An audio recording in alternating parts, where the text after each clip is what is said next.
саламатсыздармы? Мен Абжетова Жамал, New Format High School мектебінің география пәні мұғалімі. 10 сыныбына экологиялық таза өндірісті жобалау атты ашық сабағыма қош келдіңіздер. Саламатсыздар ма оқушылар? Отырыңыздар. Бүгін түгел сіздерді сабақтасым жоқ, арай. Өте жақсы.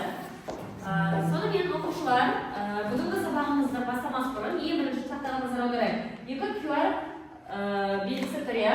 Қазір телефондарыңызды алып, QR-дан өткізіп, өздеріңіздің топтарыңызды анықтап алайық. Жылдамырақ балалар, келіңіздер. QR-ды сәлеммен өткізіңіздер.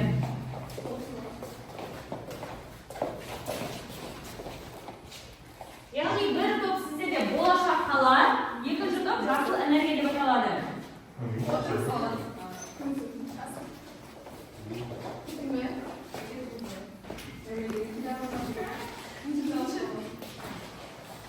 Бір топ болашақ қалар деп аталады, екіншісі жасыл энергия. Жылдамдатып отырайық, орындарыңызға. Жақсы балалар, тез-тез.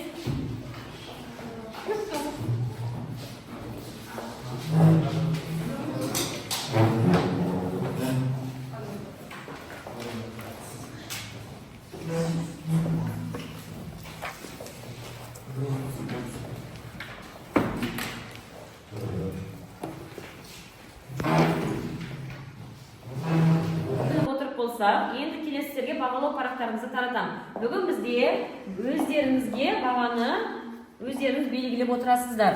Яғни алдарыңызда глобус түріндегі бағалау парағы таратылып жатыр. Оқушылар, бағалау парағы 10 баллық шкаламен беріліп тұр.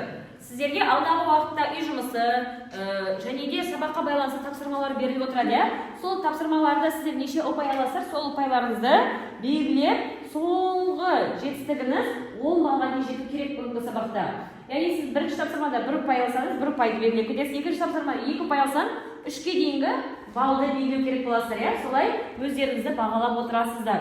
Жақсы, сонымен үй жұмысын бастайық. Үй жұмысын мен табиғатты тиімді пайдалану тақырыбын өткен болатынбыз. Үй жұмысын квиз арқылы бекітіп кетейік. Жақсы, бастайық қане. Бірінші сұрақ, табиғатты тиімді пайдалану дегеніміз не? Жақсы жауап беріңіз. Табиғи ресурстарды ұтымды пайдаланып, табиғи тепе-теңдікті сақтау. Өте жақсы. Келесі. Табиғатты пайдаланудың негізгі қағидаттарын атаңдар.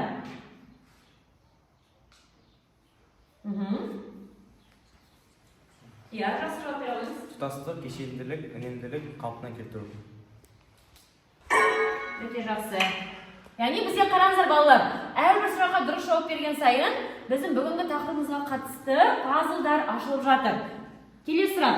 Ресурстарды шығару барысында тұтастық қағидаты нені білдіреді? Табиғи жүйелер арасындағы байланыстарды сақтау.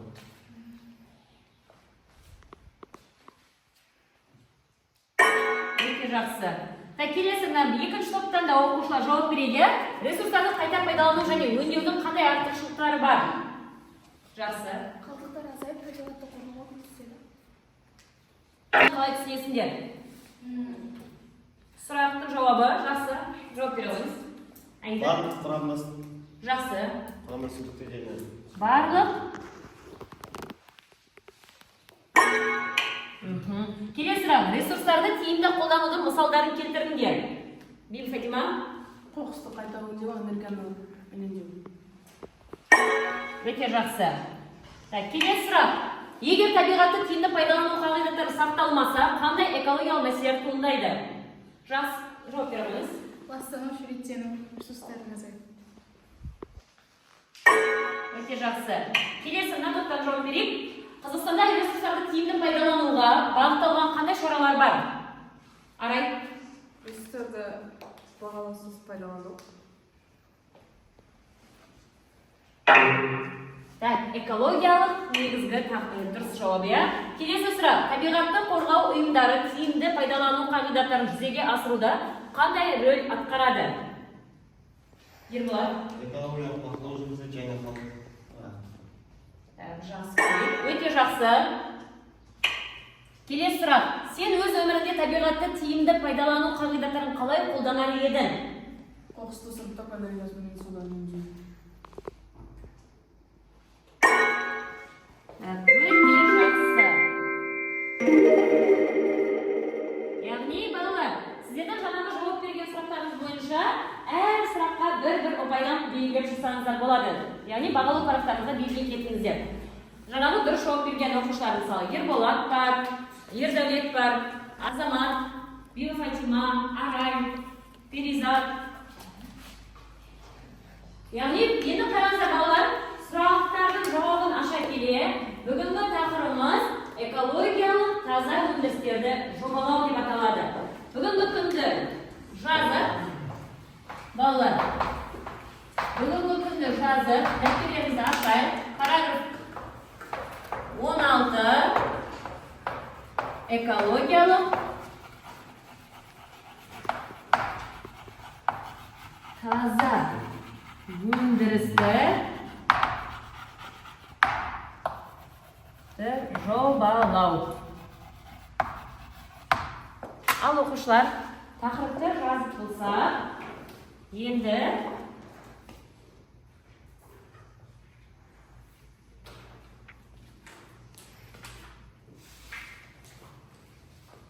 тақтадағы бейнематериалға назар аударамыз қазір.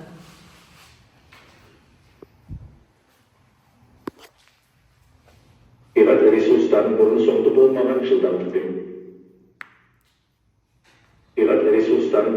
болмаған жылдамдықпен пайдаланып келеді.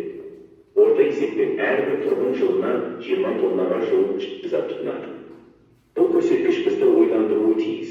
Бүгінгі таңда 700 тонна су мен 2-5 киловатт энергия жұмсап, азық-түлік өнімдерін өндіреміз. Алайда осы өнімдердің 90-98% қалдық түрінде қайта шығарылады. Бұл экологиялық проблемалар туғызады. Дамыған елдерде қалдықтарды қайта өңдеу ісі жақсы жолға қойылған. Ауыл шаруашылығы қалдықтарының 90%, автокөлік бөлшектерінің 98% қайта пайдаланылады. Мұнда үлгі тұтуға болады. Бірақ өнеркәсіп және металлургия өндірісінен шыққан қалдықтардың басым бөлігі әлі күнге дейін пайдаға асырылмайды. Жыл сайын әлемде шамамен 100 миллиард тонна қалдық жиналады. Бұл экологиялық қауіптің артуына алып келеді. Экологиялық таза өндірістің негізгі ұстанымдары алдын алу, жүйелілік және демократиялық қағидаттар. Мұндай өндіріс шикізатты үнемдеу, энергияны тиімді пайдалану арқылы табиғатқа зиян келтірмейді. Шикізат пен энергиялық ресурстарды үнемдеудің нақты шаралары химиялық, технологиялық және ұйымдастырушылық бағыттарға бөлінеді. Химиялық тәсілде бұл құрал-жабдықтарды коррозиядан технологиялық тәсіл бұл өндіріс қалдықтарын азайту мен қайта өңдеуге бағытталады. Бұл шаралар экологияны қорғауға үлкен әсер етеді. Биотехнологиялар экологиялық таза өндірістің ажырамас бөлігіне айналды. Бактериялар арқылы металл алу мен қатты қалдықтардан биогаз өндіру жаңа шешімдер ұсынады. Анаэробты ферментация әдісі оттегінсіз микроорганизмдердің көмегімен жүзеге асырылады. Бұл энергия тапшылығын азайтуға мүмкіндік береді. Кейбір елдерде қалдықтарды қайта өңдеу үлесі жоғары. Германия мен Жапонияда 30, ақш-та 27. Сингапурда 90% қайта өңделеді. Бұл үлгі алуға тұрарлық. Швецияда тұрмыстық қалдықтар электр энергиясына айналады. Германияның Эдельс компаниясы мұхиттағы пластиктерден спорттық киімдер тігуді бастады. Қазақстанда жыл сайын 5 миллион тоннадан астам қалдық шығарылады. Алматы қаласында 1 миллион тонна, Астанада 300 мың тонна қалдық жиналады. Шымкент қаласында жылына 200 мың тонна қалдықты қайта өңдейтін зауыт жұмыс істейді. Бірақ полигондардың пайдалану мерзімі 18 жылға дейін созылып кеткен. Экологиялық таза өндіріс таза табиғаттың жарқын болашақтың кепілі. Табиғатты қорғау әрқайсымыздың міндетіміз. Біз осы жауапкершілікті ұмытпауымыз керек. Сонда біздің тақырыбымызға байланысты оқушылар. Бүгінгі тақырыбымыздың негізгі тақырыбымыздың түрімен танысып жатырмыз, экологиялық таза өндірістерді жобалау деп аталады. Оқушылар, бейнероликте біз не көрдік жаңа? Экологиялық қоқыстар энергияны алады. Аха, өте жақсы. Енді балалар, бүгінгі тақырыбымызға байланысты жаңа экологиялық таза өндірістерді жобалау. Бұл дегеніміз не? Өндірістің негізгі ұстанымдары бізде үшке бөлінеді. Ол демократиялық ұстаным болады, алдын алу ұстанымдары, сонымен қатар жүйелік ұстаным деп бөлінеді. Енді сіздерге балалар сол үш түріне байланысты қараңыздар. Олар химиялық тұрғыда, ұйымдастырушылық, басқарушылық және технологиялық тұрғыда негізінде шаралар жасалынады. Үш топқа бөлеміз жасайтын шараларын. Сіздер білесіздер, қазіргі таңда дамыған елдерде көптеген жаңағы қалдықтарды қайта өңдеу арқылы белгілі бір өнімдер жасап шығаратын. Соның ішінде қоқыс қалдықтарынан электр қуатын алатын ол Европадағы Швеция мемлекеті болып табылады. Бұл жерде ойлаңыздар, қалдықтардан энергия алады. Бұл өте энергияны алудың тиімді жолы. Екінші, сол қоқыстарды соңғы 90%-ға дейін қалдықтарды өңдеу арқылы өнімдерді жасайды. Сингапур мемлекетіне айтсақ болады. Ол Азияның оңтүстік-шығыс Азияда орналасқан мемлекет. Ал жаңағы Европадағы Швеция ол электр энергиясын осы қоқыс қалдықтарынан жасайды дейміз. Түсінікті ғой? Бұл бізде негізгі тиімді тәсілмен өңдеуді айтып кетеміз. Балалар, сонымен қатар жалпы бұл мемлекеттеріміз Жапония мемлекеті бар, ақш, тағы да басқа да көптеген дамыған мемлекеттер қазіргі таңда химиялық жолмен қоқыстарды соңғы қалдығына дейін өңдеу арқылы белгілі бір өнімдер шығарып жатыр. Тіпті жаңа Германияны айтты, Adidas компаниясы жаңағы қоқыс қалдықтарынан аяқ киім өнімдерін шығарады дейді. Дәл солай Қазақстанда да қандай өзгерістер болып жатыр? Білеміз ба? Қоқыс қалдықтарымыз қандай бағытта қолданамыз? Кім айтады балалар? Естуіміз бар ма әлде? Және көбіне біз бұны химия өнеркәсібімен байланыстырамыз. Мысалға, қоқыс қалдықтарын Қазақстан жерінде өңдеу арқылы түрлі өнімдерді жасап шығуға енді дағдылануда. Қазіргі алдағы уақытта тапсырмалар орындау барысында сіздер түсіне жатасыздар. Сонымен бірінші тапсырмаға көшейік балалар. Бірінші тапсырма сіздерге жеке жұмыс, әрқайсымыз жеке дәптерлеріңізді ашып орындайсыздар. Сіздерге 3 балмен бағаланады. Сіздер ресурсты дұрыс тиімді пайдаланып, экологиялық ұтымды түсіну қажетсіздер. Қазір мен ашамын платформаны, қарайық.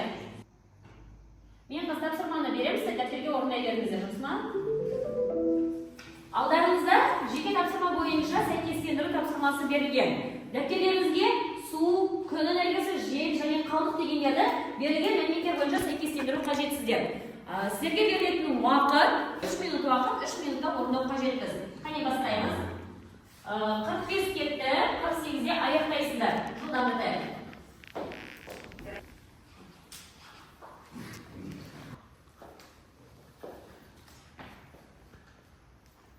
Турбина арқылы қуат алу, қайта өңдеу зауыты, электр қуатын өндіру және гидроэлектростансиялар орналасқан.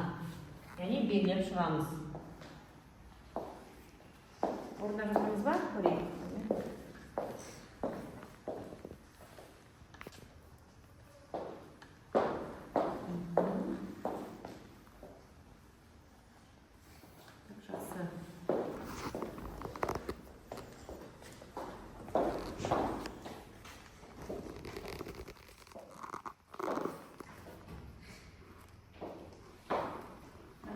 Bir minut kaldı. Ayaktayım. Şunlardayım.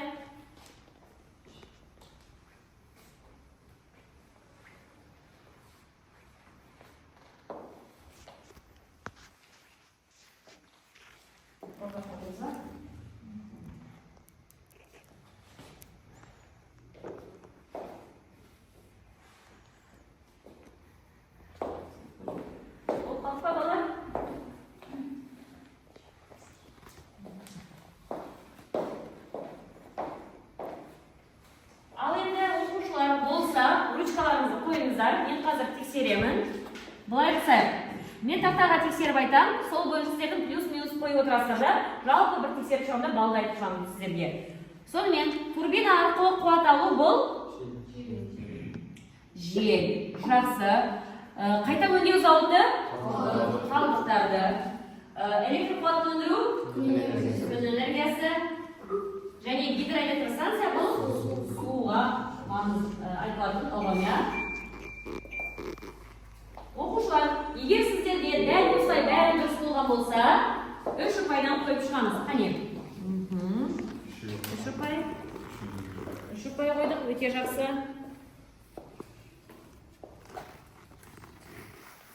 Жақсы, үш ұпай. Яғни бағалау парақтарыңызға мен тексеріп шыққан оқушылар үш ұпайларыңызды қойып шығыңыздар. Өте жақсы. Үш ұпайыңызды қоя қойыңыз.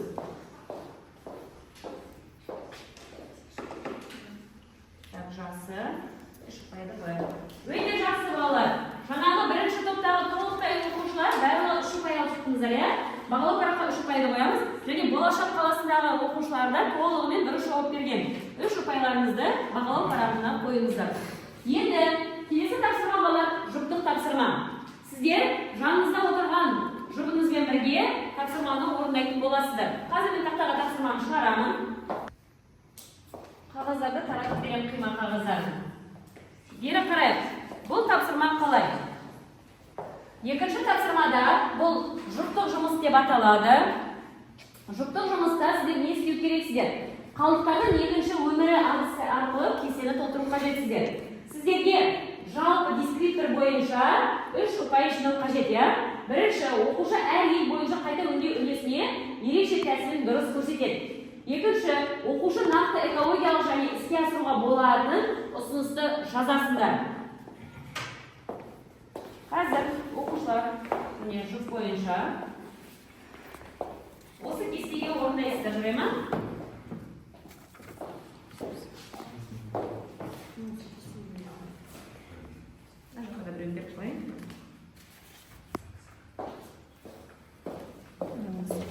Оқушылар, уақытты белгілеймін.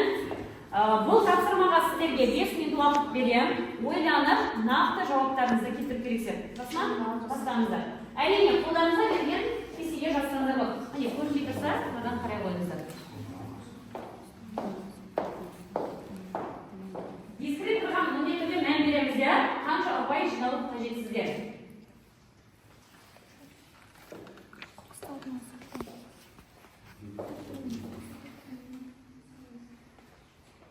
Елу кетті, 55-ке аяқтаймыз.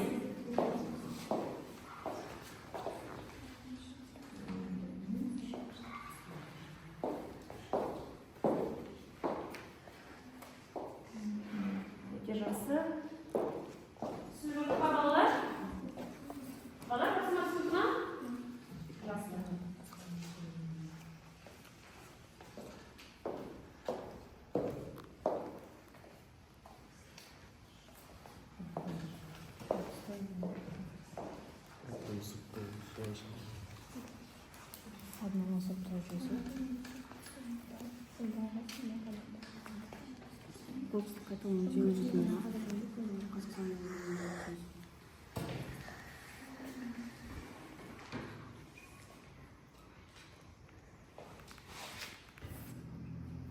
Жақсы. Нәтижеде бізде Германия, Жапония, ақш, Сингапур және Швецияның негізінде Қазақстанға бейімдеу ұсынысын жазу керексіздер, иә?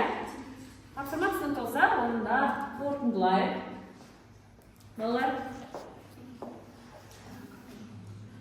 2 минут уақыттарымыз қалды. Жұптан балалар. Ручкамызды қоямыз. Әр жұптан тез-тез сұрақ қояды. Бір мысалдан. Бірінші, Азамат пен Ердәулет. Сіздер Жапониядағы 30% қоқысты өңдейді дейді. Қоқысты алдын-ала сұрыптау жүйесі Қазақстанға бейімдеу ұсынысын қандай ұсыныс айтасыздар? Айтып кетіңіздер. Қоқыс түрлеріне арнайы жәшік жасау. Жақсы. Келесі екінші, Жапония 30%-ын өңдейді. Тұрғындардың міндетті қатысуы. Алдай, не айтасыздар бұған? Жапонияда ма? Иә. Барлық тұрғындардың міндетті түрде осы қоқысты қайтадан қалдықсыз ретінде шығаруға міндеттеу және де әрбір үйде тұратын тұрғындардың барлығын осы іске тарту. Жақсы. Келесі ақш негізінде 27%-ын өңдейді дейді. Энергия алу үшін қоқысты жағады. Қазақстанға ұсынатын ұсыныстарыңыз кім айта аласыздар? Ірі қалаларда қоқыс жағатын заманауи зауыттар салу. Өте жақсы. Келесі бізде Сингапур 90% қалдықты өңдеп шығарады деді, иә? Бұлар қалдықсыз технологияны қолданады екен. Ал Қазақстанға қандай бейімдеу ұсынысын айтасыз? Кім айтады? Бибі Фатима, айта қойыңыздар. Қазақстанда қалдықсыз технологияларды көбірек енгізу және оған көңілді көбірек бөлу. Өте жақсы. Және соңғысы бізде Швеция мемлекеті бойынша электр энергиясын қоқыстан өндіреді. Қалдық ресурс қағидасы бойынша айтып беріңіз. Ұстанымды осы қалдық ресурс қағидасы ұстанымын заң ретінде қабылдау. Заң ретінде қабылдау. Жақсы. Барлықтарыңыздың айтқан ұсыныстармен келісуге болады. Оқушылар өте жақсы. Өздеріңізге әрбір жұп бойынша жасаған оқушылар бүгінгі тақырып бойынша бірінші несі бойынша 1 ұпай, екіншісіне 2, жалпы 3 ұпайды белгілеп беріңіздер бағалау парақтарыңызға. Өте жақсы. Бұл тақырып бойынша сіздер түсіндіңіздер деген ойдамын. Енді келесі бізде үшінші тапсырма бұл жерде сіздер енді жалпы командалық жұмыс жасайсыздар. Яғни тобыңызда неше адам бар, сол топтық жұмыс әдісімен белгілі бір жобаларыңызды қорғап шығасыздар. Қазір мен сіздерге тапсырмасын беремін. Маркерлеріңізді шығарып қойыңыздар балалар. Постер қағазы беріліп тұр, тапсырма берілді. Оқушылар, қазір сіздерге алдарыңызға тапсырма берілген болатын. Сол тапсырма бойынша Вот, маркерлер бар. Мен жазайын. Және тақтаға назар аударайық, балалар. Тақтаға назар аударамыз. Сіздерге де бердім жеке-жеке тапсырманы. Бұл жерде болашақ эко-зауыт жобасын жасайсыздар. Бірінші, атауын құрасыздар сол зауыттарыңыздың және мақсатын, ол зауыт қандай мақсатта жұмыс жасайды. Екінші, энергия көзін сіздер қайдан аласыздар? Желден аласыздар ма, күннен аласыздар ма, немесе басқа да геотермальдық бар ғой, жылу көздері. Дәл содан алып келесіздер энергия көздерін. Үшінші, қалдықты қайта азайту жолдары. Яғни сіздер зауытты ашқан кезде қандай тиімді әдісті қолданасыздар азайтуға байланысты. Соны жазу керексіздер. Төртінші, ұрандарыңыз. Яғни сіздердің ашқан нелеріңізге байланысты жобаларыңызға ұраны болу керек міндетті түрде. Бастаймыз. Бұл жобаға сіздерге жалпы 8 минут уақыт беріледі. 8 минут уақытта сіздерге бұл 8 минутта 5 минутын талқылап жазу керек, 3 минутында қорғау керексіздер. Түсінікті ғой? 5 минутында дайындық. Басталды уақыт. Baby, you should know where the tune gone. The lights on. This is my home. Place where I own. Memories of you. Оқушылар, сонымен аяқтаймыз. Уақыт болды. Енді бірінші топтамасы жасыл энергия тобы. Біздің жобамыздың аты Эко-Каспий деп аталады. Құрамымыз Каспий сақты, табиғат сақты. Жақсы, қосатындарыңыздар батағы? Өте жақсы отыра қойыңыздар. Біздің жобамыздың аты болашақ экозауыт және ашатын зауытымыздың аты Эко-Зауыт. Біздің ұранымыз табиғатты қорғайық, болашақты сақтайық, эко ойла, эко жаса. Өте жақсы отыра қойыңыздар. Өте жақсы. Екі топта өздерінің ойларын білдірді. Каспий зауыты деп айтсаңыздар, Каспийді қорғауға байланысты. Екіншісі эко-кезек деп аталатын жобаларыңызды ұсыныңыздар. Өте жақсы. Екі топқа да өте жақсы деген бағаны қоям, яғни бағалау парақтарыңызға ең жоғарғы көрсеткіш 3 ұпайды қойып кетіңіздер. Бүгінгі сабағымызды енді түсіндік па, кейбір сұрақтар бар ма, әлде түсінбей қалдыңыздар ма? Соның негізінде өздеріңіздің кері байланыстарыңызды берсеңіздер. Қазір мен тақтаға шығарамын. Оқушылар, сонымен бағаларыңызды қойып болсаңыздар бағалау парағына. Енді сабағымызды қорытындылайық. Бүгінгі сабақ бойынша сіздер не түсіндіңіздер, түсінбедіңіздер ме? Әлде білгілеріңіз келетін мәліметтер бар ма? Соны білу үшін кері байланыс ретінде тақтаға шығып, өздеріңіздің бүгінгі сабақ бойынша алған жетістіктеріңізді белгілеп кетіңіздер. Яғни түсінген болсаңыздар өте жақсы, түсіндім, сұрағым бар. Яғни сіз әлі де іздену керексіз деген сөз. Немесе бүгінгі сабақ дым түсініксіз болды маған. Яғни үшеуін ортаға шығып белгілей қойыңыздар. Шығамыз балалар, бәріміз. Шығайық.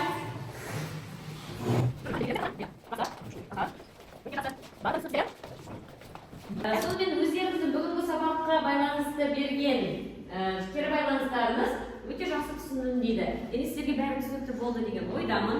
Сіздердің бағалау парақтарыңыз бойынша қорытындыларыңызды жазыңыздар, неше ұпай жинағандарыңызды көріп шығайын. Қане, жылдам қорытынды бағаларыңызды қояйық.